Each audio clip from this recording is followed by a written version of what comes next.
They said every star in the galaxy had a place on the oldest star map. Every star, ... every world, ... except one. A single, erased system. Wiped so perfectly, it was as if it had never existed. No name, ... no records, ... only silence. When a human historian found the truth hidden in the ink of a million-year-old chart, the galaxy remembered why it had buried that world, and why its return would mean the end of everything, ... A map older than the galaxy itself, a secret hidden in plain sight. In a world so dangerous, its very name was cut from time. Think you know the history of the stars. But there's one truth no one dared to write down. Until now. They said every star in the galaxy had a place on the oldest star map. Every star, every world, except one. A single erased system, wiped so perfectly it was as if it had never existed. No name, no records, only silence. When a human historian found the truth hidden in the ink of a million-year-old chart, the galaxy remembered why it had buried that world, and why its return would mean the end of everything. The true truth wasinfo, a flown-and-tied ancient artifact floated in the cold dark, spinning slowly as starlight glinted. Across its scarred metal surface, it was the size of a small shuttle, its hull covered in strange carvings no one could translate. For centuries it had drifted alone, until a patrol ship from the Galactic Archive caught its faint distress. Beacon. They pulled it aboard, sealed in a quarantine bay, afraid to even touch it.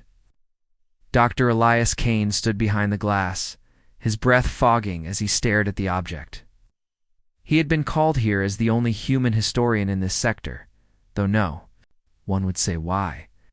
The door opened with a hiss, and a pale insectoid archivist slid inside, its voice clicking nervously. Nothing the interior only, nothing else. Do you understand?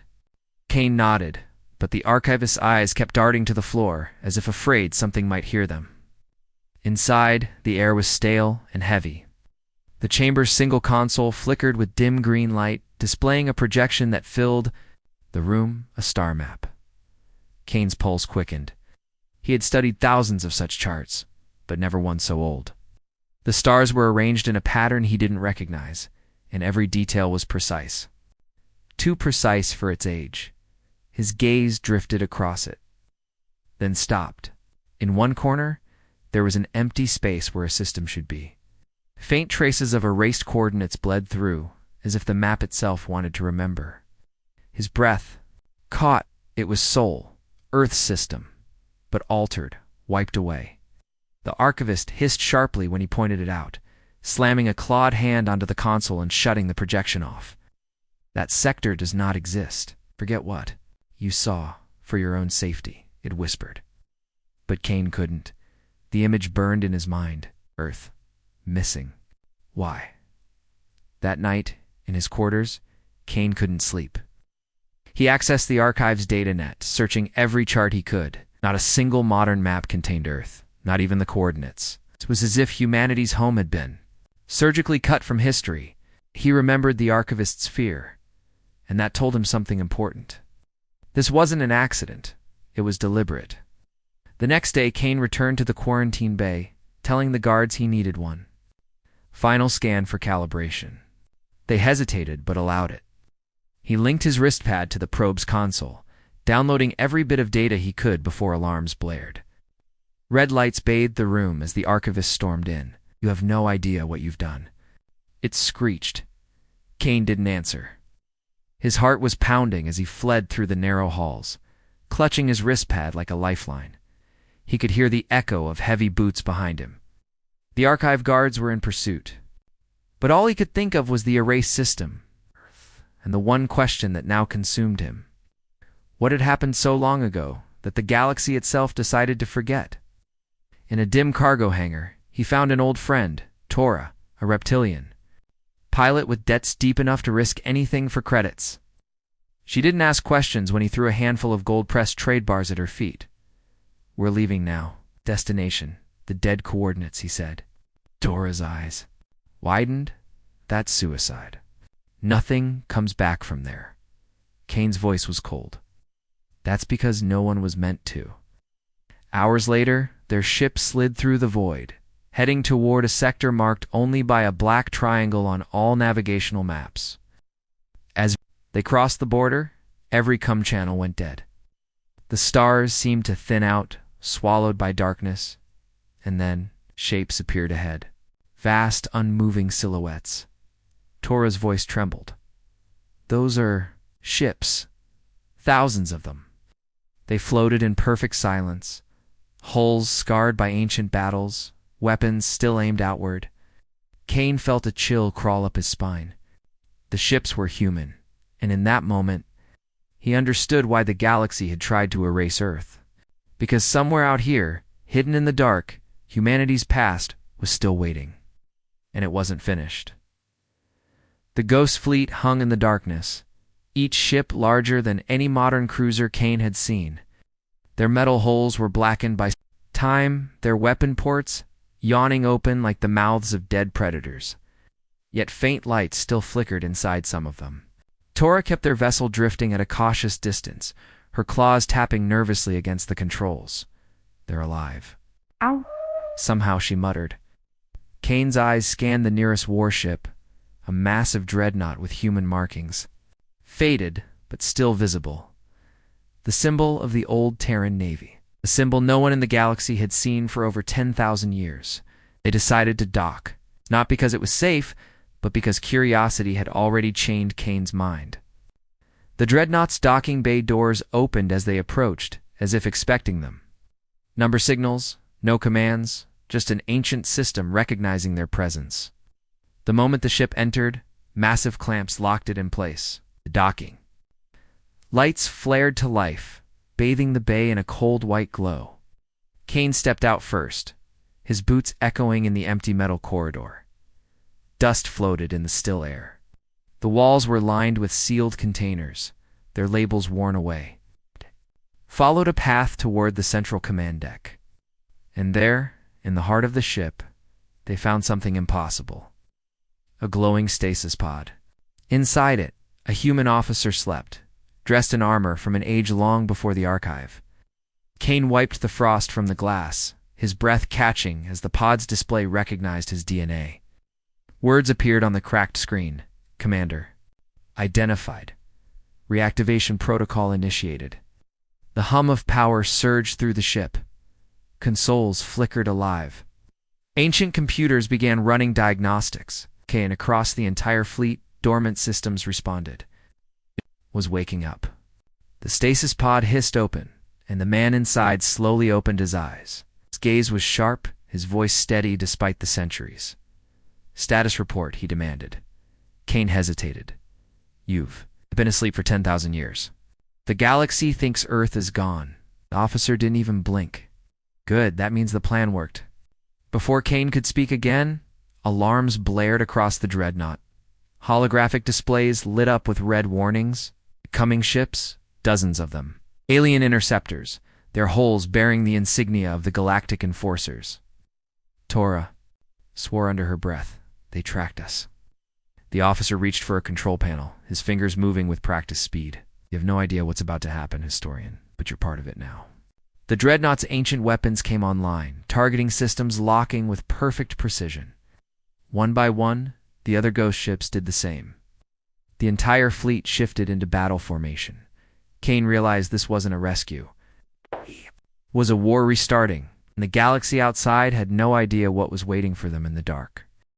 The alien interceptors swarmed toward the dreadnought like a school of hunting predators, their sleek hulls glinting in the dim light of the sector. But the ghost fleet didn't move in panic. Instead, every ship aligned in perfect formation, as if following an order given centuries ago. The human officer, his armor still gleaming with frost, spoke in a voice that was calm, almost cold. They came to protect the lie. Now they will see the truth. Kane stood frozen, torn between awe and terror. The first volley lit up the void. The dreadnought's weapons were not like the clean energy beams of modern fleets. They were raw, brutal, and devastating. Projectiles the size of small ships tore through the alien formations, scattering them in chaos. Tora gripped the controls of their own vessel, keeping it close to the massive flagship while dodging. Stray fire? These weapons shouldn't even work after this long, she whispered. Kane didn't answer. He was staring at the tactical display, watching as ship after ship fell in silence. The battle lasted minutes, not hours. And when it ended, the space around them was littered with drifting wrecks. The officer finally turned to Kane. We don't have much time. Once they fail to report back, the archive will send everything they have. Kane finally asked, the question burning in his mind. What is at the dead coordinates? The officer didn't smile, but there was a glint in his eyes. Home. They left the battlefield behind, the ghost fleet surrounding them as an escort. The coordinates led deeper into the forbidden sector, past regions of space that no chart dared to mark. Kane watched as stars became fewer, replaced by strange shadows that moved against the black. At one point, their scanners picked up impossible readings, massive structures half hidden in the void, like broken titans floating forever. After 3 days, they reached it. The dead coordinates, except there was nothing there. No star, no planets, just emptiness. Kane frowned, checking his instruments. This doesn't make sense. The map showed a system here. The officer didn't answer. Instead, he activated a device on his wrist. Space rippled like water, and then reality itself seemed to peel away. A system appeared where there had been nothing. Golden sun, several planets, asteroid, belts glittering like jewels. But Kane's breath caught when he saw the third planet from the star, green and blue, wrapped in clouds. Earth, he whispered. Tora's voice shook. That's impossible. How could they hide an entire star system? The officer's reply was a whisper meant only for Kane. Because we built the cloak, and it has been watching the galaxy for 10,000 years. Before Kane could ask anything more, alarms screamed through the fleet. Massive energy signatures were approaching fast. Ships larger than any he had ever seen. The archive had found them. And they were bringing more than warships this time. They were bringing something ancient, something the officer clearly recognized and feared. I can jump right into part 4, Ghost Fleet, so the tension keeps rising, and we start revealing what the ancient enemy really is. Do you want me to go straight into it? You said, for ChatGPT said. Here's part 4, Ghost Fleet, same third person, HFY suspense tone, long paragraph flow, simple English, ending on a big cliffhanger that pushes into part 5. The void ahead began to twist, as if the fabric of space itself was being pulled inside out. Then the shapes emerged. Not sleek alien warships, not the rigid designs of the archive's enforcers. These were older, far older, massive constructs of blackened metal and jagged spines, their hulls carved with glowing crimson patterns that pulsed like a heartbeat. Kane had seen their likeness before only once, in a forbidden archive text. The war machines of the first suppression, weapons built when the galaxy first rose against humanity. The human officer's voice was steady, but his eyes never left the enemy ships. They've brought the Sentinels. They must believe Earth's coordinates are truly exposed. Tora muttered something in her own language, a curse for death approaching. The Ghost Fleet's formation shifted instantly, every dreadnought and cruiser aligning with mechanical precision. It was like watching a sleeping beast finally stretch its limbs before the kill. The Sentinels didn't open fire immediately. Instead, they released a signal. A deep, resonating pulse that rattled through every hull in the fleet. Kane felt it in his bones, a vibration that seemed to drag his thoughts toward a dark, heavy place. His vision blurred for a moment.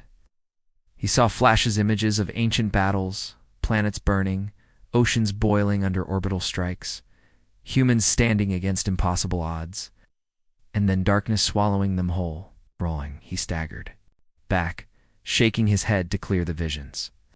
The officer glanced at him sharply. They're trying to break you. They'll use fear before they use weapons. Don't let them in. Without warning, the first Sentinel ship moved, its main cannon charged with a sickly red light, a beam that tore through the void like a rip in reality. It's one of the smaller ghost cruisers took the hit. There was no explosion, no debris, Just a silent flash before the ship was simply gone, erased as if it had never been. Kane's chest tightened. It's not a weapon. The officer finished the thought for him. Memory, erasure. Same tech they used to wipe Earth from the galaxy's mind. The fleet answered in kind. Heavy rail cannons and pulse torpedoes screamed across the darkness. The battle was brutal. Every ship's shield flaring bright as fire before dimming under the relentless assault. Kane could feel the weight of history pressing down on them. This wasn't just another fight. It was the old war, still alive, still unresolved. Then a massive shadow fell over the dreadnought. Kane looked up at the forward viewport and saw a sentinel so large it blocked the sun. Its weapons glowed brighter than the stars. The officer's voice came low, almost like a prayer. That one. That's the Harbinger. Last time we saw it, it erased 3 human colonies in a single shot. The Harbinger's main weapon began to charge, light swelling until it painted the inside of the ship blood red, and Kane realized with a sick jolt. They weren't going to target the fleet this time. They were aiming directly at Earth. The Harbinger's weapon core blazed with a heatless light that burned Kane's eyes. Every second it grew brighter, its power bending the shadows in the dreadnought's bridge. The officer barked orders to the fleet, his voice sharpened, commanding, but even he knew there was no time to stop a weapon that could unmake an entire world in one breath. The ghost ships shifted, forming a desperate shield wall in front of Earth's cloaked position. Kane felt Tora's claws grip his arm tighter than steel. If that thing fires, your home will be nothing but forgotten dust. Then the officer turned to Kane, and for the first time since they met, there was urgency. No desperation in his eyes. You've seen the old maps. You've seen the gaps. You know why they fear us. Kane's mouth was dry. 'Cause we won a war we weren't supposed to survive. The officer nodded. Not just survive, dominate. The words poured out between weapons fire and klaxons. 10,000 years ago, humanity had risen fast to fast building ships that outpaced alien navies, striking at enemies before they could unite. They had a way of fighting no one else could match, a mix of chaos and precision that made even the strongest empires falter. When the galaxy realized it couldn't defeat humans in a fair war, they turned to something darker. The first suppression, fleets of sentinels, armed not just to destroy, but to erase. Every memory of human victories, every record of human worlds, every map that showed where Earth was. All of it burned from history until even our allies believed we were gone. But the officer explained what the galaxy had never known. Humanity hadn't been truly erased, only hidden. The cloak around Earth wasn't the work of the enemy, it was the last act of the human high command. A plan to vanish from the board, watch from the shadows, and wait until the galaxy forgot how to fight us. The Ghost Fleet had been left behind as a guardian, slumbering until a trigger was met. And Kane, by finding the Forbidden Star map, had been that trigger. Outside, the Harbinger shifted position, lining up its killing shot. The Ghost Fleet threw everything at its rail slugs, missile storms, pulse beams, but the giant's shields absorbed it all without flinching. Kane's mind raced. If the weapon erases memory, what happens if it fires at something inside the cloak? The officer's face darkened. Then not even we would remember Earth existed, would be gone forever. A sudden tremor shook the dreadnought as one of the Sentinel escorts slammed into their flank, boarding clamps digging into the hull. Tora snarled, drawing her sidearm. The officer didn't look away from the viewport historian. This war never ended. It only waited, and you're about to decide if it starts again. The Harbinger's weapon core reached critical. Glow, the light so intense, it felt like standing under a burning sun. Kane gritted his teeth, his heart pounding. And then, in the split second before it fired, the cloaking field around Earth began to ripple. Something, or someone, was breaking it from the inside. The ripple across the cloak spread like a tear in silk, light spilling through cracks that had been hidden for millennia. Kane watched in disbelief as the distortion widened, revealing Earth's oceans glinting in the distant sunlight. Da-da-da-da-da-da. Harbinger's targeting systems locked instantly, its massive weapon holding steady as if savoring the moment. Tora's voice broke the silence, low and strained. "Someone on that planet? You're opening the shield?" The officer's jaw tightened. "No, not someone. Something," he explained quickly between bursts of weapons fire. "When the High Command built the cloak, they also built fail-safe artificial minds buried deep inside Earth's defense network. Programs that would wake if humanity ever chose to return. The ripple wasn't an accident. It was an invitation. But the invitation had consequences. Across the galaxy, in every archive, in every nav station, the erased coordinates suddenly lit up on every star chart. Billions of beings were seeing Earth's position for the first time in 10,000 years. Kane could almost feel the shift ripple through the galaxy's politics. Governments panicking, military scrambling, warlords and scavengers all setting their course for Sol. The Harbinger's beam dimmed for a moment, its systems recalibrating to lock onto a fully visible planet. The Ghost Fleet tightened formation, blocking every possible firing angle. But the Sentinels kept pushing forward, their weapons peeling away the shield wall ship by ship. In the chaos, Kane's wrist pad lit up. A message sent on an encrypted human frequency so old no alien system could detect it. For words burned into the screen. "The gate still works."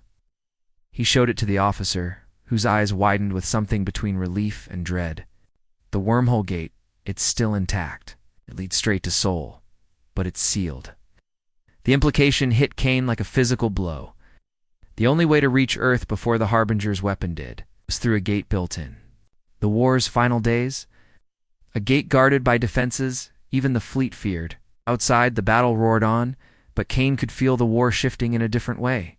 This was no longer just about stopping a single weapon. It was about getting to that gate before the rest of the galaxy did. And with the coordinates now public, they had hours at most before the flood began. The officer's voice was like steel. "Historian pilot, set course. Blast gate." But before Tora could change heading, the Harbinger's main cannon flared again, and this time, it wasn't aiming for Earth. It was aiming for the gate itself. The Harbinger broke away from the battle like a predator abandoning its prey. For a bigger kill, its massive frame cutting through the void toward the coordinates of the last gate. The Ghost Fleet immediately shifted to pursuit, engines roaring as they pushed to match its speed. Kane gripped the edge of the console, his knuckles white. If the Harbinger destroyed the gate, there would be no way to reach Earth before the rest of the galaxy, no way to stop what was coming. Tora pushed the engines to their limit, the ship shuddering as the stars around them blurred into streaks of light. The officer stood silent, eyes fixed ahead, as if staring at something only he could see. Finally, he spoke. "The last gate isn't just a wormhole. It's a fortress. We built it to stop exactly this." Kane glanced at him. "So it'll let us through?" The officer's mouth twisted. "If it still remembers, we are human." They dropped out of warp into a system lit by the cold blue light of a dying sun. And there it was, the last gate. A colossal ring of dark metal floating between two shattered moons. Its surface bristling with towers, gun platforms, and the skeletal remains of ships that had Tridand failed to pass through. The wormhole inside the ring shimmered faintly, its surface shifting like a liquid mirror. But as they approached, the gate stirred. Enormous cannons swiveled toward them, their barrels glowing with power. Kane felt a deep rumble through the deck as the gate's defense AI spoke in a voice that was not mechanical but eerily human. State designation and purpose. The officer stepped forward, broadcasting a code older than any living being in the galaxy. For a long moment, the gate said nothing. Then its cannons powered down, the wormhole brightening. Kane felt his chest loosen in relief, until the AI spoke again. "One vessel authorized. All others will be destroyed." Harbinger arrived a heartbeat later, its size dwarfing the gate itself. Without hesitation, it opened fire, beams of erasure light striking the ring. The gate's shields flared, holding for now, but cracks of light began spreading across its structure. The Ghost Fleet swarmed the Harbinger, trying to keep it away, but the Sentinels were relentless. Tearing into the human ships without pause, Tora shouted over the chaos. "If we go now, we can make it through. Kane looked at the officer and the fleet. The officer's eyes were hard as steel. They hold the line, or we lose everything. The ship surged forward, slipping past the dueling titans toward the shimmering wormhole. Just as they reached the threshold, a voice echoed across every com channel, alien and cold. "You will not bring back the world we erased." Oh. And then the wormhole flared, its surface boiling, as something massive began to emerge from the other side. The Harbinger's shadow stretched across the shimmering wormhole as something vast began to force its way through. The surface rippled and split, revealing an armored hull the size of a continent. Kane's breath caught as the object emerged fully into the dying light. It was a warship human design, but nothing like anything the galaxy had seen for thousands of years. Its hull bore the mark of the first expedition, a symbol thought lost when Earth was erased from every map. The officer's voice trembled, not with fear, but with something closer to awe. They woke up, and in that moment, Kane understood. Earth had never been destroyed. It had been hidden, pulled into a pocket of reality beyond reach, sleeping while it rebuilt in silence. And now, as the galaxy tore itself apart, it was returning.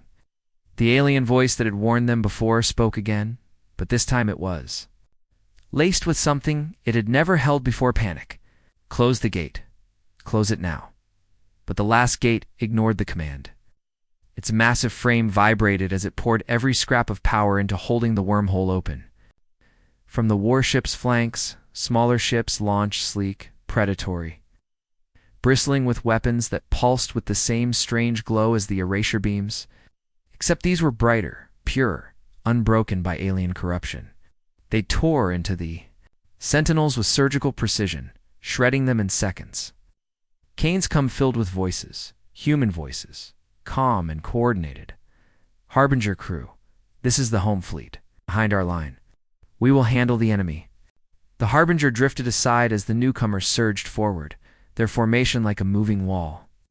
The ghost fleet regrouped beside them, rallying to the unmistakable presence of the home they had thought gone forever.